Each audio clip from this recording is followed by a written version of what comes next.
Corona के खिलाफ देश आज फिर एक बहुत बड़ी लड़ाई लड़ रहा है।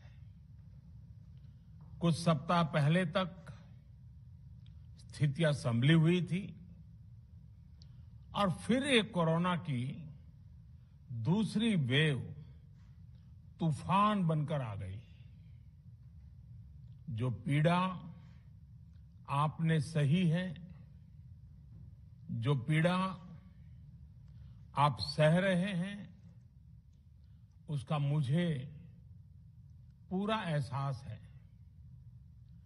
जिन लोगों ने बीते दिनों में अपनों को खोया है, मैं सभी देशवासियों की तरफ से उनके प्रति संवेदनाएं व्यक्त करता हूं।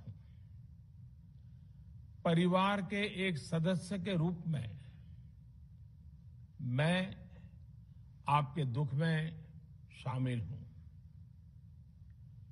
चुनौती बड़ी है, लेकिन हमें मिलकर अपने संकल्प, अपने हौसले और तैयारी के साथ इसको पार करना है। साथियों, अपनी बात को विस्तार देने से पहले मैं देश के सभी डॉक्टरों, मेडिकल स्टाफ, पैरामेडिकल स्टाफ, हमारे सभी सफाई कर्मचारी भाई बहन, हमारे एम्बुलेंस के ड्राइवर्स, हमारे सुरक्षा बल, पुलिसकर्मी, सभी की सराहना करूंगा। आपने कोरोना की पहली वेव में भी अपना जीवन दांव पर लगाकर लोगों को बचाया था। आज आप फिर इस संकट में अपने परिवार, अपने सुख, अपनी चिंता छोड़कर दूसरों का जीवन बचाने में दिन रात जुटे हुए हैं। साथियों, हमारे शास्त्रों में कहा गया है, त्याज्यम न धैर्यम विदुरेऽपि काले, अर्थात कठिन से कठिन समय में भी हमें धैर्य नहीं खोना चाहिए।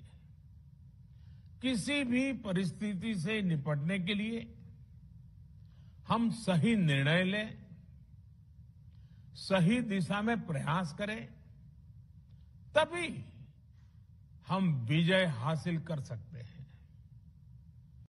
इसी मंत्र को सामने रखकर आज देश दिन रात काम कर रहा है।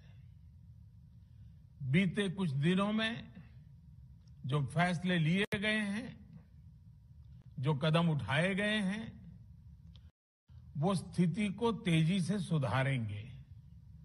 इस बार कोरोना संकट में देश के अनेक हिस्से में ऑक्सीजन की डिमांड बहुत ज्यादा बढ़ी है।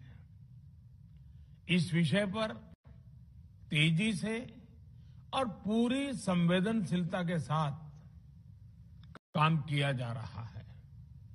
केंद्र सरकार, राज्य सरकारें, प्राइवेट सेक्टर, सभी की पूरी कोशिश है कि हर जरूरतमंद को ऑक्सीजन मिले। ऑक्सीजन प्रोडक्शन और सप्लाई को बढ़ाने के लिए भी कई स्तरों पर उपाय किए जा रहे हैं। राज्यों में नए ऑक्सीजन प्लांट्स हो, 1 लाख नए सिलेंडर पहुंचाने हो, औद्योगिक इकाइयों में इस्तेमाल हो रही ऑक्सीजन का मेडिकल इस्तेमाल हो, ऑक्सीजन रेल हो, हर प्रयास किया जा रहा है। साथियों, इस बार जैसे ही कोरोना के केस बढ़े, देश के फार्मा सेक्टर ने दवाइयों का उत्पादन और बढ़ा दिया है। आज जनवरी फरवरी की तुलना में देश में कई गुना ज्यादा दवाइयों का प्रोडक्शन हो रहा है। इसे अभी और तेज किया जा रहा है। कल भी मेरी देश की फार्मा इंडस्ट्री के बड़े जो प्रमुख लोग हैं, उसके जो एक्सपर्ट लोग हैं, उनसे बहुत लंबी चर्चा हुई है। प्रोडक्शन बढ़ाने के लिए हर तरीके से दवाई कंपनियां की मदद ली जा रही है। हम सौभाग्यशाली हैं कि हमारे देश के पास इतना बड़ा मजबूत फार्मा सेक्टर है जो बहुत अच्छी और तेजी से दवाइयां बनाता है। इसके साथ ही अस्पतालों में बेड की संख्या को बढ़ाने का भी काम तेजी से चल रहा है। कुछ शहरों में ज्यादा डिमांड को देखते हुए विशेष और विशाल कोविड हॉस्पिटल बनाए जा रहे हैं। साथियों, पिछले वर्ष जब देश ने कोरोना के कुछ ही मरीज सामने आए थे, उसी समय भारत में कोरोना वायरस के खिलाफ प्रभावी वैक्सीन के लिए काम शुरू कर दिया था। हमारे वैज्ञानिकों ने दिन रात एक करके बहुत कम समय में देशवासियों के लिए वैक्सीन विकसित की है। आज दुनिया की सबसे सस्ती वैक्सीन भारत में है। भारत की कोल्ड चेन व्यवस्था के अनुकूल वैक्सीन हमारे पास है। इस प्रयास में हमारे प्राइवेट सेक्टर ने इनोवेशन और एंटरप्राइज की भावना का बेहतरीन प्रदर्शन किया है।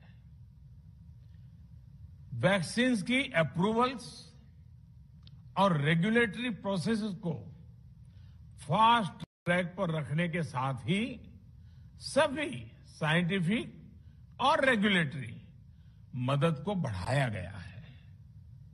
यह एक टीम एफर्ट है जिसके कारण हमारा Bharat 2 made in India vaccine के साथ दुनिया का सबसे बड़ा टीकाकरण अभियान शुरू कर पाया।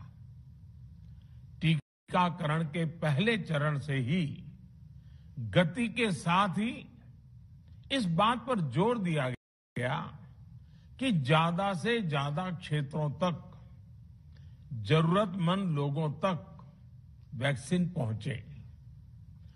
दुनिया में सबसे तेजी से भारत में पहले 10 करोड़, फिर 11 करोड़ और अब 12 करोड़ वैक्सीन डोज दिए गए हैं।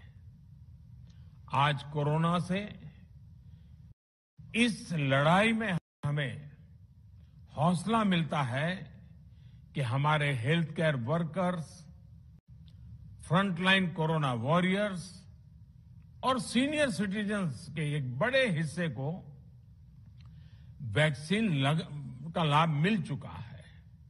साथियों, कल ही वैक्सीन को लेकर हुए एक और अहम फैसला भी हमने किया है। 1 मई के बाद से 18 वर्ष के ऊपर के किसी भी व्यक्ति को वैक्सीनेट किया जा सकेगा। अब भारत में जो वैक्सीन बनेगी उसका आधा हिस्सा सीधे राज्यों और अस्पतालों को भी मिलेगा। इस बीच गरीबों, बुजुर्गों, निम्न मध्यम वर्ग के लोग 45 वर्ष की आयु के ऊपर के व्यक्तियों के लिए केंद्र सरकार का जो वैक्सीन कार्यक्रम चल रहा है वो भी उतनी ही तेजी से जारी रहेगा। पहले की तरह ही सरकारी अस्पतालों में मुफ्त वैक्सीन मिलती रहेगी, जिसका फायदा, जैसा मैंने कहा, हमारे गरीब परिवार हो, हमारे मध्यम वर्ग, निम्न मध्यम वर्ग के परिवार हो, वो उनका लाभ उठा सकेंगे। साथियों, हम सभी का प्रयास जीवन बचाने के लिए है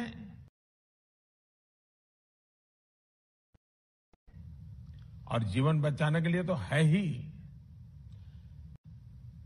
प्रयास से भी ये है कि आर्थिक गतिविधियां और आजीविका कम